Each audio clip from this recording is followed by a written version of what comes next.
Iabot na itong order sa battery. So 9 volts, 9 ampere. So testing na to ni. Para magana na itong UPS. Okay, at kayo.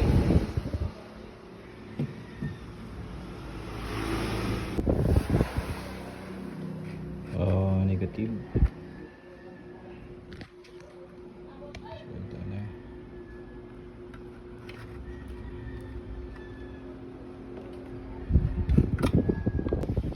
Install na nato ang bago na battery.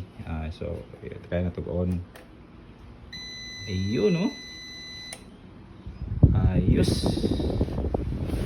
Nagandaan. So baligyan na nato ni. Kani gagots na. Salamat.